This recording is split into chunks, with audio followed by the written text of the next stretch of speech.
됐어? 네, 안녕하세요. 네, 안녕하세요. 네. 비 오는데 오시느냐고 고생하셨습니다. 자, 우리 오늘 8페이지죠? 예. 그래요. 권리의 충돌과 경합이 갈 차례입니다. 그죠? 권리가 뭔지는 개념은 조금 이렇게 정리가 되셨을 겁니다. 너무 정확하게 정리하려고 그러면요. 힘들어가지고 금방 질려버려요. 그냥 어렴풋이 느낌 정도 이것만 그냥 잡고 있으면 됩니다. 자, 그럼 권리의 충돌이 뭔지 이거를 한번 공부하겠습니다. 권리의 충돌, 그래요. 권리의 충돌이라고 하는 것은 하나의 생활 사실이냐, 하나의 법률 관계 위에 하나의 물건이 있다고 하면 칠게요. 여기 두 개 이상의 권리가 존재하는 겁니다. 그러니까 이 물건 위에 A라고 하는 권리도 있고 B라고 하는 권리도 있답니다. 그럼 두 권리가 서로 순위를 매길 수 없이 같은 순위래요. 둘 다 권리를 행사할 수 있는 그 순서가 1등이랍니다. 둘 다 1등이래요. 근데 A라고 하는 권리는 그 권리 가액이 3억이고 B라고 하는 권리도 그 권리의 가액이 3억인데 목적물의 가액은 4억이랍니다. 그럼 이거 매각을 통해서 두 권리가 모두 만족되지 않는 상황이 됐겠죠. 그죠? 자, 이때 A를 먼저 만족시키면 B가 손해가 생깁니다. B를 먼저 만족시키면 A가 손해가 생기겠죠. 그렇다고 해서 우선권이 있는 권리자가 반씩 나누자 이런 거는 또 안 할 거 아니겠어요. 반씩 나누면 둘 다 손해가 생기니까요. 그렇습니다. 이 경우에 권리의 순위가 정해져 있지 않는 경우에는 아마 치열한 다툼이 생길 겁니다. 그래서 이제 국제적으로 어떤 물자 같은 걸 하나 처음에 발견하게 되면 전쟁이 일어나는 게 특별히 임자가 없기 때문에 자기가 먼저 차지하려고 전쟁이 일어나잖아요. 그거하고 똑같은 일이 생깁니다. 그래서 우리 민법에서는 권리 상호 간에 이렇게 문제가 생기면 이때는 어떤 권리가 먼저 보호된다라고 하는 걸 정해놨습니다. 이런 현상을 권리의 충돌이다라고 얘기를 합니다. 권리의 충돌이 일어났다라고 이렇게 얘기를 해요. 이렇게 권리의 충돌이 일어나면 권리의 종류에 따라서 물권과 물권이 충돌하는 경우도 있고 이 권리도 물권이고 이 권리도 물권인 경우도 있고요. 그러니까 우리 재산권 중에서 물권과 물권이 충돌하는 경우 있겠죠. 또 하나는 물권인데 하나는 채권인 경우도 있을 수 있고요. 둘 다 채권일 수도 있습니다. 채권과 채권이 서로 이렇게 충돌하는 경우도 있습니다. 물권과 물권이 충돌하게 되면 물권의 종류 다 모르니까 우리 그냥 성립한 순위라고 하면 뭐라고 얘기하면 될까요? 성립한 순서라고 얘기하면 되겠죠. 그렇습니다. 물권과 물권이 서로 충돌하기는 성립한 순위에 의해서 우선 변제 순위가 결정이 되는 겁니다. 자, 어떤 부동산의 등기부 등본을 이렇게 한번 분석을 해볼게요. 이렇게 생겼대요. 등기부 등본에. 갑이 현재 소유자로 되어 있고요. 갑이 가지고 있는 이 부동산의 가액은 20억짜리입니다. 20억짜리고요. 두 번째, 을이 저당권을 가지고 있답니다. 을이 가지고 있는 저당권의 가액은 10억짜리입니다. 그 다음에 3, 병도 저당권을 가지고 있대요. 병이 가지고 있는 저당권은 8억이라고 합니다. 그 다음에 4, 정은 여기에 전세권을 가지고 있답니다. 전세권은 5억짜리 전세권을 가지고 있고요.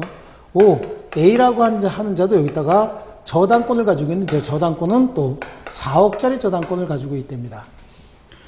이거 매각을 하게 되면은 매각 대금은 얼마예요? 20억입니다. 이것도 물권이고요. 물권이죠. 각각의 가액이 하나는 10억, 8억, 5억, 4억 이렇게 돼 있잖아요. 이게 경매가 실행이 돼서 나눠준다라고 하면 채권자들에게 나눠줘야 되겠죠. 여기는 얼마를 배당받을까요? 라고 하는 거야. 얼마 배당받을까요? 여기는 10억을 다 배당받는 거겠죠. 10억을 다 배당받는 거고요. 여기는요. 10억을 주고 나면 얼마 남았을까요? 10억이 남았으니까 여기도 8억을 다 배당받아야 되겠죠. 8억까지 주고 나면 얼마가 남아있을까요? 2억이 남아있겠죠. 그럼 여기는 2억만 배당받고 나머지 3억은 배당을 받는 거예요? 못 받는 거예요? 3억은 배당을 못 받죠. 그럼 이 사람은 받은 거 있어요? 없어요? 한 푼도 없습니다. 자, 이거예요. 하나의 권리관계, 하나의 물건 위에 권리가 지금 몇 개가 존재하고 있어요? 4개가 존재하고 있잖아요. 근데 이거 매각을 통해서 모두 만족시키지 못할 때 그때 A가 힘이 제일 세다고 전부 막 그냥 휘 저어버리고 지가 먼저 받아갈 수 있어요? 없어요? 없습니다. 이 경우엔 성립한 순위에 의해서 먼저 보호되는 자가 결정이 되어 있는 겁니다.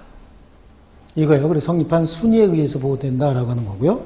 이번에는 그럼 물권과 채권이 충돌할 때 그렇습니다. 물권과 채권이 충돌한다. 그러면 물권은 대세권이고 절대권입니다.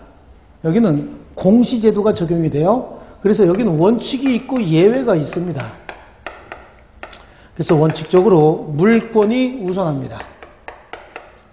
물권이 우선하는데 물권이 우선하는 이유를 아셔야 돼요.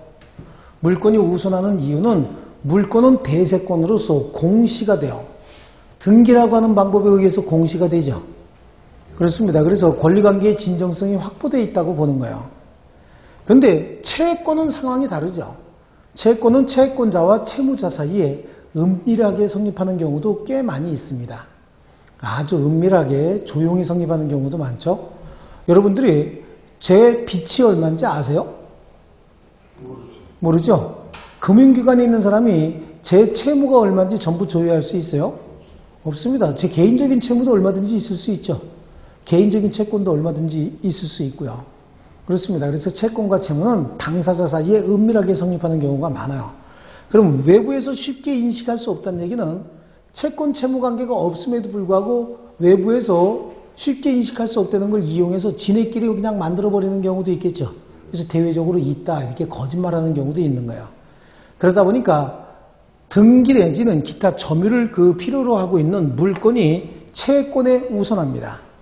근데 예외적으로 채권도 공시 방법을 갖춰서 그죠? 대외적으로 공신력이 있는 채권들이 있죠. 등기된 임차권, 가등기된 채권 이런 것들이에요.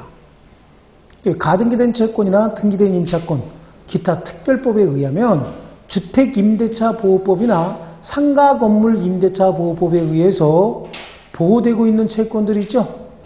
그런 채권들이에요. 그런 것들도 일종의 대항력이 있는 것들입니다. 그래서 먼저 성립한 물건에는 우선할 수 없겠지만 나중에 성립한 물건에는 우선한다. 즉 물건과 똑같이 성립한 순위에 의해서 보호되는 채권도 있다. 원칙은 뭐라고 지금 말씀을 미리 드려놨죠? 물건이 우선입니다. 예외가 있어요. 예외가 2개 정도가 있는데 예외는 자 일단은 가등기된 채권, 등기된 임차권 등과 같이 대항력을 갖춘 채권들이 있어요. 채권이 대항력을 가지고 있으면 물건보다 후순위로 밀릴 이유가 없어요. 공시되어 있다 그런 얘기거든요. 이 경우에는 성립한 순위에 의해서 보호 여부가 결정이 되는 거예요. 선순위 물건에는 대항할 수 없지만 후순위 물건보다는 우선 보호가 된다라고 하는 거고요. 그 다음에 채권들 중에서도 사람의 생존과 직결된 채권들이 있습니다. 최근 3월분에 해당하는 임금채권 그래요. 최근 3월분에 해당하는 임금채권이 있다는 얘기는 3개월 동안 월급 못 받았다 그 얘기잖아요.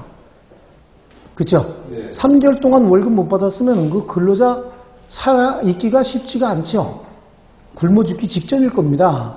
또 최종 3년분에 해당하는 퇴직급여. 최종 3년분에 해당하는 퇴직급여라고 하는 건 이분이 지금 퇴직했다 그런 얘기죠. 그러면 지금 급여 활동하지 않는다 그런 얘기잖아요.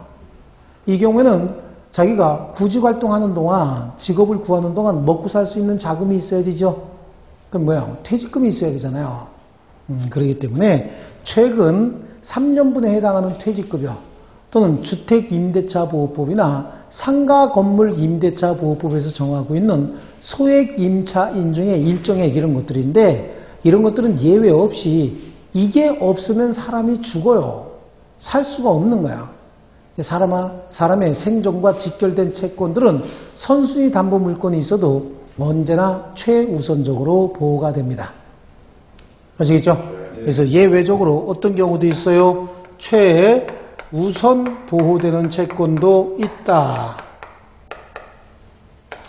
말씀드렸어요. 주임법이나 상임법 규정에 의한 소액 임차인 중 일정액 이런 거고요. 일정한 임금 채권 이렇게 알아두시면 돼요. 일정한 임금 채권. 자, 이게 이제 권리의 충돌입니다. 그래서 거기 우리 권리의 충돌이다라고 하는 의미를 지금 적어놨죠. 그렇습니다.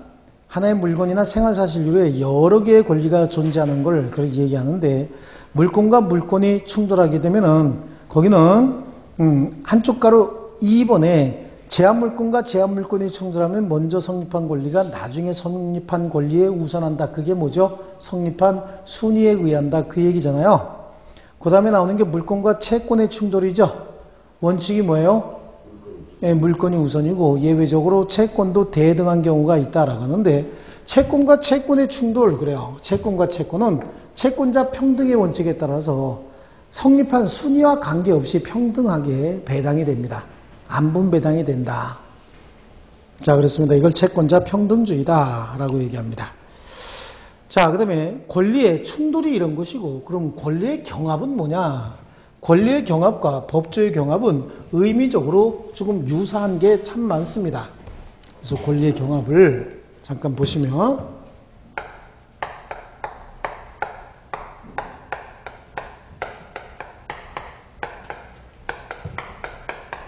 권리의 경합입니다. 권리의 경합은 하나의 생활사실 또는 하나의 법률관계에서 이 위에 존재하는 권리가 두 개가 아니라 이러한 법률관계에서 발생돼서 나오는 권리가, 취득하는 권리가 두 개 이상인 거예요. 그래서 A라고 하는 권리도 B라고 하는 권리도 여기서 파생돼서 나온답니다. 한 사람이 하나의 물건이나 하나의 법률관계에서 두 개 이상의 권리를 가져버리는 거예요. 근데 이 두 개 이상의 권리는 각각의 성립 요건도 다르고요.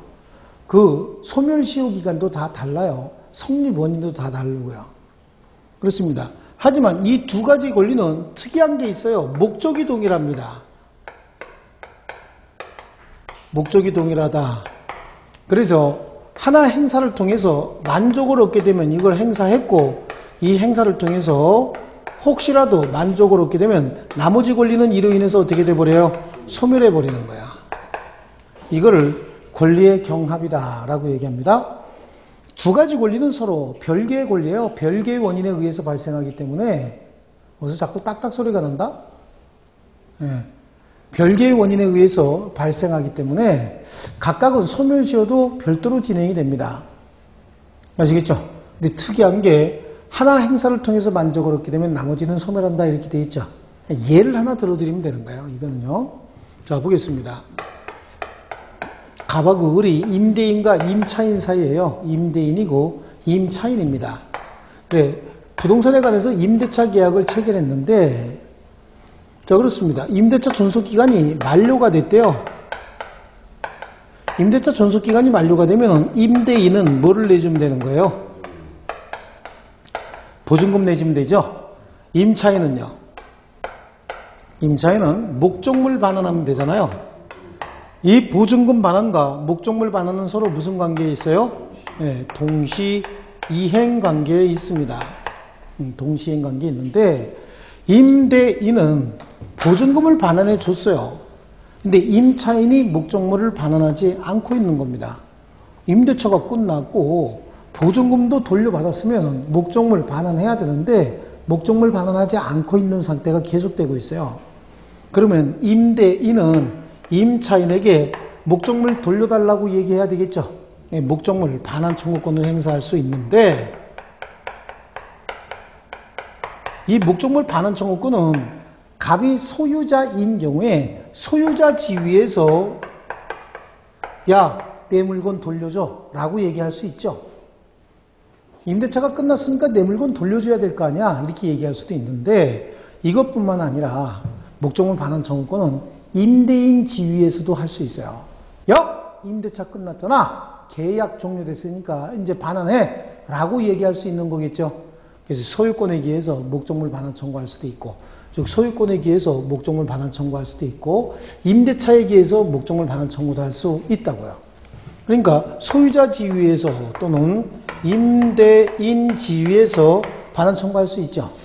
근데 보세요. 갑이 을한테 소유자로서 목적물 반환 청구해서 반환 받았대요. 하나 행사를 통해서 어떻게 했다고요? 만족을 했다. 그럼 하나 행사를 통해서 완전히 돌려받았다 그 얘기죠. 그러면 그 다음날 가서 임대인 지위에서 또 반환 청구해야 될까요? 그렇죠? 그래요. 그래서 하나 행사를 통해서 만족을 얻게 되면 나머지는 어떻게 한다? 소멸해버리고 없어지는 겁니다. 이거를 뭐라고 불러요? 권리의 경합이다 이렇게 부릅니다. 그래서 거기 2번에 하나의 생활사실로부터 발생하는 권리가 2개 이상입니다. 하나 행사를 통해서 만족을 얻게 되면 나머지 권리는 존재 가치를 잃고 소멸하는 것이다. 자, 그래요. 임차인이 임차물을 고의과실로 멸실 훼손했답니다. 자, 그럼 뭐 임차인 그 밑에다가 써놓으세요. 전세권자 이렇게 해도 관계없어요.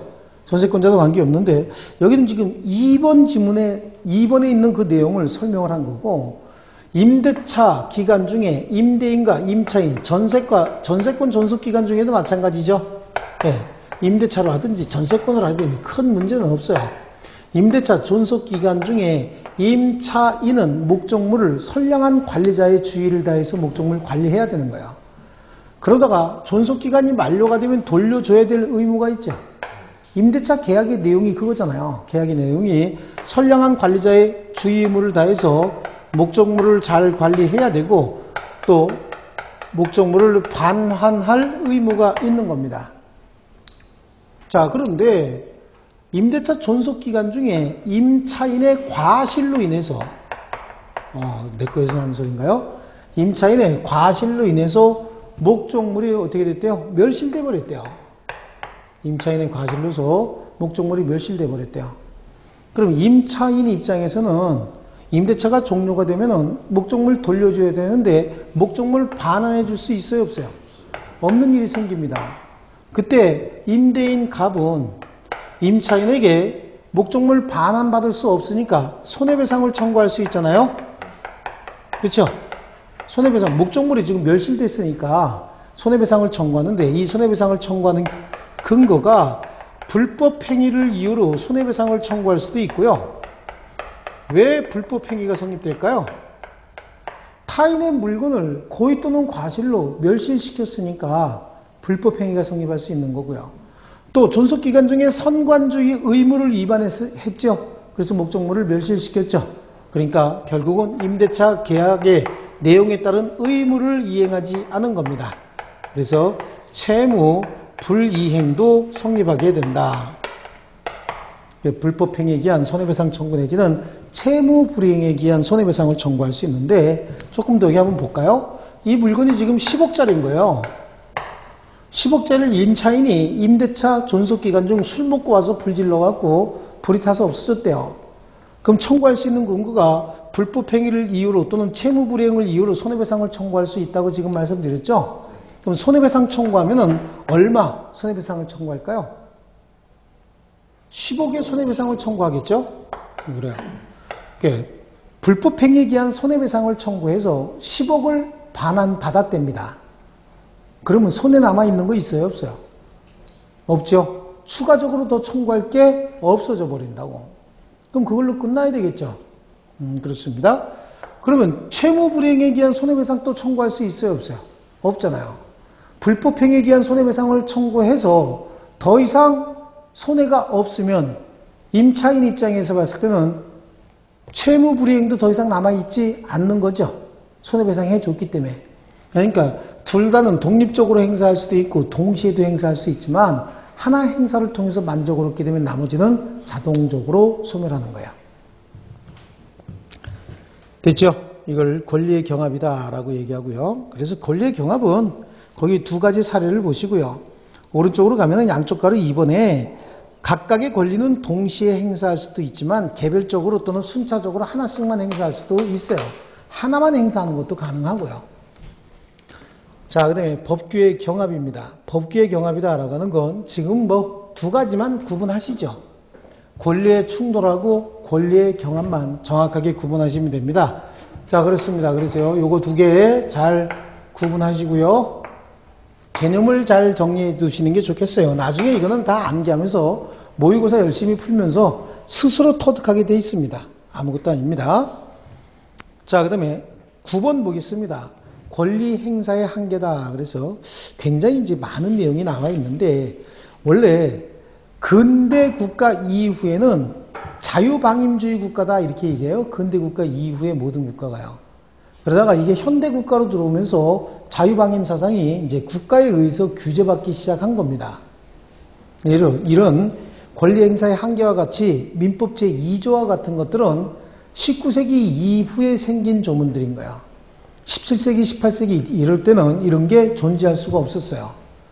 과거에는 어떤 게 기본 개념이었냐면요. 뭐든지 다 자유였었어요. 뭐든지 다 지 맘대로 할 수 있고 뭐든지 다 자유다라고 주장할 수 있다고. 그걸 지금 시각에서 뭐라고 해석하냐면 자유방임이다 이렇게 해석을 합니다. 아시겠죠? 자유방임이다 이렇게 해석을 하는데 19세기 이후에 들어서면서 산업혁명 같은 게 있었죠. 산업혁명이 있었죠. 17, 18세기요. 그렇게 혁혁하게 발달하던 경제가 19세기 말 20세기 초에 들면서 미국의 대공황이 오는 거예요. 미국의 공황이 오니까 전 세계가 다 공황에 빠졌어요. 경기가 엄청나게 침체가 됐었거든요. 전 세계가 다요. 그런데 이상하게 그때 당시에도 소련은 경기가 괜찮더라고요. 1920년대 초에. 그 20세기 초죠. 19세기 말 20세기 초죠. 네, 소련은 괜찮더라고. 보니까 소련은 공산주의 국가로서 자유방임이 아니라 국가에서 계획경제하에 통제를 하고 있었죠. 그러다 보니까 이렇게 어떤 쇼크가 오더라도 경제가 쉽게 무너지지 않더라라고 하는 거야. 그러니까 19세기 이후부터는 모든 경제 영역에 국가가 천천히 개입하기 시작한 겁니다. 하나씩 개입을 하면서 국가가 개입하는데 기본적인 법리는 뭘 내세울까요? 공공복리를 내세우는 거야. 너 혼자 자유롭게 권리를 행사하고 너 혼자 자유롭게 향유하지 마라 그런 얘기죠. 네가 자유방임 사상에 의해서 권리를 자유롭게 향유하고 있는 그 행위로 인해서 제3자가 손해를 보거나 고통을 당할 수 있으면 그 권리 행사는 허용하지 않겠다. 이거거든요. 기본적인 개념 자체가. 근데 우리가 이거 잘 가지고 있죠. 내가 기분이 나쁘대요. 기분이 나쁘고 내가 불이 피어나는 걸 참 좋아한대. 비록 지네 집이라도 마음대로 불 지를 수 있어요, 없어요? 그 불로 인해서 지네 집만 폭삭하면 몰라. 하지만 옆집에 얼마든지 큰 손해를 갈 가능성이 있죠. 그렇습니다. 아니 내 물건 내 마음대로, 아니 이런 분필도 아니고 분필 같은 거 제가 강의하다가 기분 나쁘면 부러뜨릴 수도 있죠. 그 원장님 뭐라 그럴까요? 손해배상이라 그럴 거야. 그죠? 근데 이게 내가 집에서 갖고 온 분필이요. 그럼 제가 수업하면서 기분 나쁘면 얼마든지 부러뜨릴 수 있는 거잖아요. 이렇게 개인적으로 끝나는 게 아니고 사회 전체적으로 어떤 파급 효과가 있는 이러한 권리들을 함부로 행사해서는 안 되는 거잖아요. 그래서 민법 제2조와 같은 내용이 들어간 겁니다. 그래서 권리의 행사와 의무의 이행은 신의에 쫓아 성실히 하여야 한다. 권리는 남용하지 못한다. 이게 전 세계 사회의 일반적인 원리가 되어버렸어요. 그래서 여기는 지금 복잡하니까 일단은 신의칙이다라고 하는 거예요. 권리 행사와 의무의 이행은 신의에 쫓아 성실히 하여야 한다. 이거하고 권리 남용은 어떻게 된다고요? 금지가 된다. 그래서 제3자에게 손해를 주는 방법으로 권리를 행사하는 것, 이거 자체도 뭘로 봐요? 권리 남용으로 본다. 그리고 넘겨버리세요. 더 많이 안 보셔도 됩니다. 이건 이렇게 간단하게 보면 오히려 더 헷갈릴 수 있어요. 자, 그 다음에 10번에 보시겠습니다. 권리 능력이라고 하는 거요. 자, 10번에 권리 능력, 제3자 권리 능력의 존속기간인데 사람은 생존한 동안 권리와 의무의 주체가 된다. 이렇게 되어 있죠. 사람은 언제 권리와 의무의 주체가 된다고 되어 있어요? 생존한 동안 이렇게 되어 있잖아요. 그럼 그 생존한 동안이 도대체 언제부터 언제까지가 생존한 동안이냐? 그리고 그 뒤에 있는 권리와 의무의 주체가 된다. 이렇게 되어 있잖아요. 그걸 뭐라고 얘기하면 권리 능력을 갖는다. 이렇게 줄여서 얘기할 수 있는 겁니다. 권리 능력을 갖는다. 자, 그거에 관해서 구체적으로 좀 보시자고요. 자, 사람의 생존 기간을 간단하게 한번 그려보겠습니다. 사람의 생존 기간은 말이죠. 출생에서 출생에서 언제까지요? 사망에 이르기까지. 이때까지를 사람의 생존 기간이다 이렇게 얘기하죠. 그렇습니다. 그러면 출생의 시점을 언제로 해야 될 것이냐, 언제 과연 자연인은 출생한 것으로 되는 것이냐라고 하는 거예요. 언제 사람은 출생한 것으로 취급을 받을까요? 그래, 학설에 따라서, 목적에 따라서 이거는 굉장히 다른 이론이 분분한데, 출생 시기에 관해서는 우리 민법의 통설은 전부 노출설인 거예요. 전부 노출설이라는 얘기는 태아가 뱃속에서, 어머니 뱃속에서 바깥으로 나와서 어머니 몸에서 딱 노출이 됐을 때죠. 다 노출이 됐을 때. 아직 폐는 가르지 않은 상태예요. 이러한 상태, 이걸 뭐라 그래요? 전부 노출이 됐다라고 얘기하고요. 그때 심장이 뛰고 있었으면 그 아이는 권리 능력을 취득하는 겁니다. 출생에서 사망에 이르기까지, 그럼 언제 과연 사망한 것이냐, 이것도 굉장히 중요한 거예요. 사망은 심박종지설입니다. 심박이 잠깐 끝난 게 아니라 심박이 종료됐다, 멈췄다 그런 얘기죠. 끝나서 멈췄다. 심박종지설 그래요. 뇌가 멈춘 때가 아니고 심장이 멈춘 때인 거예요. 자, 심장이 멈춘 때 심박종지설이다 라고 합니다. 그럼 이 기간 동안 자연인은 권리와 의무의 주체가 된다. 즉 뭐를 갖는다고요? 권리, 능력을 갖는다라고 얘기를 합니다. 근데 능력은 권리 능력만 있는 게 아니고 자연인은 또 일정한 연령이 되면은 의사 능력이라고 하는 걸 갖게 돼요. 의사 능력이나 책임 능력이다라고 하는 개념을 갖게 되는데, 의사 능력은 자기 행위의 옳고 그름을 판단할 수 있는 정도의 지위 자격 지능을 의사 능력이라고 얘기를 하고요. 자, 자기 행위의 옳고 그름을 판단할 수 있을 정도의 지위 자격을 갖췄으면 의사 능력자라고 얘기합니다. 그런 지위도 갖추지 못했으면 의사 무능력자라고 얘기하고, 의사 무능력자의 의사 표시는 전부 무효가 되는 거예요. 의사 무능력자가 한 법률행위는 절대적으로 무효입니다. 또 일정한 연령이 되면은 행위 능력이라고 하는 게 생겨요. 법률 행위 능력을 얘기하는 겁니다. 행위 능력. 그렇습니다. 이 행위 능력은 법원의 선고 내지는, 행위 능력은 법원에서 뭘 해줘야 돼요? 선고를 해주든지 아니면 일정한 연령을 가지고 따져요. 그래서 19세를 기준으로 만 19세 이상인 경우에는 법원으로부터 제한능력 선고가 없었으면, 이게 선고를 다른 말로 법원의 심판이다 이렇게 얘기하죠. 법원에서 행위 능력이 없다, 즉 제한능력자라고 심판이 돼야 되는 거예요. 법원으로부터 제한능력자로서 심판받지 아니한 자는 제한능력자라고 볼 수 없습니다. 맞습니다. 아시겠죠? 그럼 어떤 자들이 있을까요? 그랬더니요, 피성년 후견인이 있어요. 피성년 후견인, 피한정 후견인, 이런 자들입니다. 이런 자들이에요. 또 19세 미만 자들은 우리가 뭐라고 불러요? 미성년자다 이렇게 부르죠. 미성년자. 그렇습니다. 이런 자들이 행위 능력이 부족한 자들이고, 이런 자들을 통칭해서 제한 능력자라고 얘기합니다.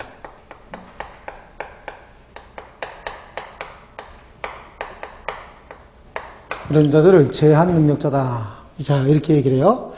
자, 지금 우리 권리 능력이 없는 자는 살아있지 아니한 자이기 때문에 권리 무능력자의 의사표시는 무효가 됩니다. 아시겠어요? 존재할 수가 없는 거겠죠? 의사 무능력자의 법률행위도 뭐라고 얘기했어요? 무효다라고 얘기했는데, 행위 무능력자의 법률행위, 그 행위 무능력자를 제한 능력자라고 부르기 시작하는 겁니다. 그 제한 능력자의 법률행위는 일단은 이건 유효입니다. 일단은 이거는 유효로 하되 나중에 취소할 수 있다는 거야. 나중에 취소할 수 있다. 취소하게 되면 소급해서 무효가 돼버립니다. 이해하셨죠? 자, 이게 이제 능력의 종류인 것이고요. 이제 문제는 출생하기 직전에 뱃속에 있는 생명체, 얘를 뭐라고 불러요? 태아라고 부르죠? 여기 이제 포태된 아기를 태아다, 이렇게 불러요. 포태에서 출생에 이르기 전까지, 이때는 생명체로서 인정되는 거야, 안 되는 거야? 생명체로서 당연히 인정이 돼야 되겠죠. 생명이 있어요. 그러니까 이자에게 권리 능력을 인정해 줄 필요가 있는 겁니다. 태아요.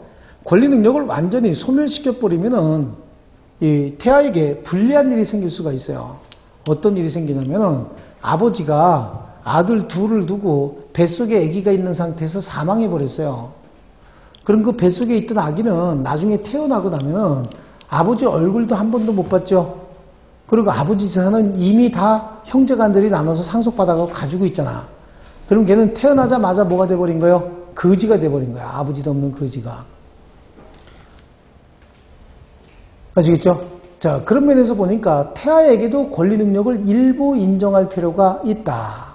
그런 이론이 제기가 되는데, 우리 일부 가톨릭 국가에서는 말이죠, 태아도 완전한 생명체로 봅니다.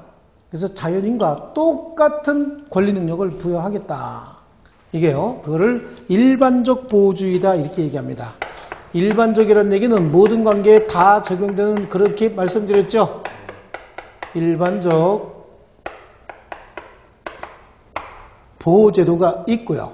이 일반적 보호제도는 모든 법률 관계에 있어서 태아도 자연인과 똑같이 권리 능력을 인정하겠다. 이게 일반적 보호제도인 거야.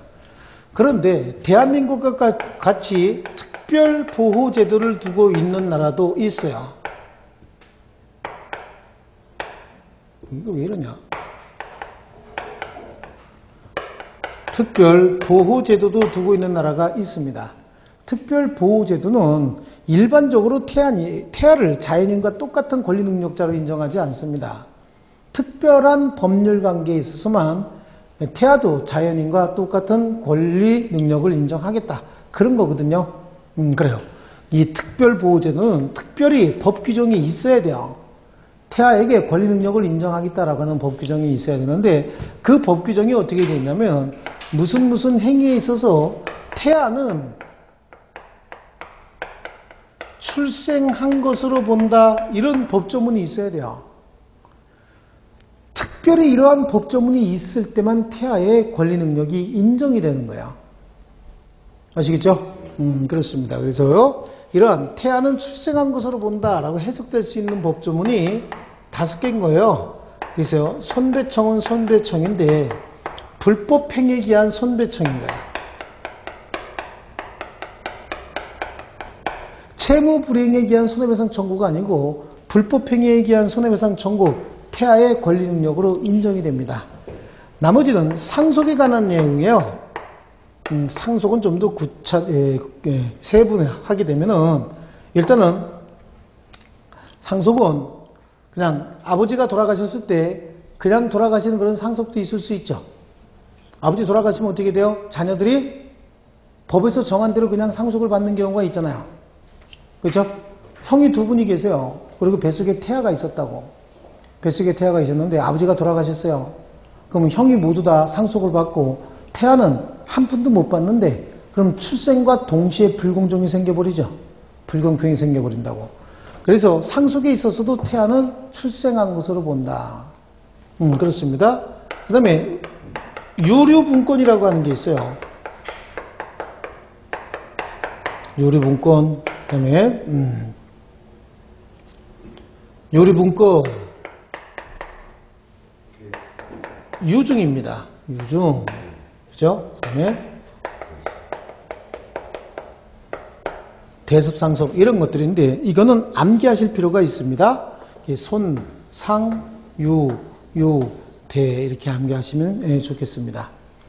자, 이때 문제가 되는 게 사인증여가 문제가 되는 거야. 자, 사인증여 어떻게 할 것이냐라고 하는 겁니다. 사인증여다라고 하는 건 뭐예요? 이거 증여지, 단독행위가 아니죠. 사인증여에 있어서는 유증에 관한 규정을 준용한다라고 하는 우리 법조문이 있거든요. 유증에 있어서도 태아는 출생한 것으로 본다라고 하는 규정도 있고요. 이게 좀 어려워집니다. 그죠? 복잡해지니까. 자, 그렇습니다. 그래서 사인 증여는 어떻게 할 것이냐? 사인 증여는 우리 판례는 태아의 권리 능력으로 인정하고 있지 않습니다. 하지만 다수설의 학자들은 태아의 권리 능력으로 인정하는 거죠. 그래서 다수설은 인정하지만 판례는 사인 증여는 태아의 권리 능력으로 인정할 수가 없다라고 하는 거야. 우리 판례는 시종 일관 손배청이요 불법행위에 의한 손해배상 청구에 있어서 태아는 출생한 것으로 본다. 재산 상속에 있어서도 태아는 출생한 것으로 본다. 그죠? 요리분권, 유증, 대습 상속에 있어서도 태아는 출생한 것으로 본다. 이런 조문들을 다 가지고 있어요. 그래서 우리 책으로 가면 말이죠. 권리 능력은 권리와 의무의 주체가 될 수 있는 지위 내지는 자격을 말한다. 그렇습니다. 그래서 예를 들면 건물이나 토지의 소유권, 기타 재산권을 취득할 수 있는 지위 자격을 권리 능력이다. 그래서 사람은 출생하게 되면은 연령이나 신분, 직업 등과 관계없이 권리 능력 평등하게 취득을 하게 되는데 그 권리 능력의 취득 시기에 관해서는 전부 조건설과 해제 조건설로 취득 시기에 관해서는 전부 노출설이죠. 그렇습니다. 권리 능력의 취득 시기는 뭐예요? 전부 노출설. 어머니 몸에서 어떻게 됐을 때? 전부 나왔을 때. 여기 있는 겁니다. 전부 노출설. 자, 그리고 권리 능력은 당연히 출생과 동시에 취득한다. 그죠? 그거는 맞는 지문이고 옆에 있는 건 뭐란 얘기죠? 출생신고는 틀렸다. 그런 얘기인 거야. 그러니까 당연히 어머니 몸에서 완전히 분리가 되면 어떻게 되는 거야? 권리 능력은 그냥 취득하는 것이지 출생신고를 해야만 권리 능력을 취득하는 것은 아니다. 그거 기억하셔야 됩니다. 자, 그리고 태아의 권리 능력인데 태아의 권리 능력과 관련돼서 우리는 개별적 보호주의를 취하고 있다. 그래서 몸에 있어서 태아는 출생한 것으로 본다는 명문의 규정이 있어야만 태아가 보호가 되는데 명문의 규정은 5개입니다. 손상, 대 5개죠. 자, 그런 정도 보시고요. 그 이후에 태아의 법적 지위에 관한 정지 조건설이나 해제 조건설은 다음 시기에 하겠습니다. 그 다음에 거기 4번에 권리 능력의 종기입니다. 권리 능력의 종기 언제요? 사람은 사망했을 때만 권리 능력이 소멸합니다. 사망 이외의 원인에 의해서 사람의 권리 능력이 소멸하는 경우는 있어요? 없어요? 사람은 생존한 동안 권리와 의무의 주체가 된다라고 하는 우리 민법 규정 제3조는 강행 규정이거든요. 당사자 합의로 달리 정할 수가 없는 겁니다. 아시겠죠? 예, 그래요. 그래서 자연인의 권리 능력은 오직 사망 하나의 이유에 의해서만 소멸하는 거야. 사망 이외에 다른 원인에 의해서 권리 능력은 소멸할 수가 없습니다. 자, 권리 능력의 종기는 자연인은 사망만이 유일한 권리 능력의 소멸 사유가 됩니다. 권리 능력 스스로 포기할 수 있어요? 없어요? 없습니다. 예, 강행 규정이다 라고 하는 거고요. 자, 조금 쉬었다가 행위 능력에 관해서 계속하겠습니다.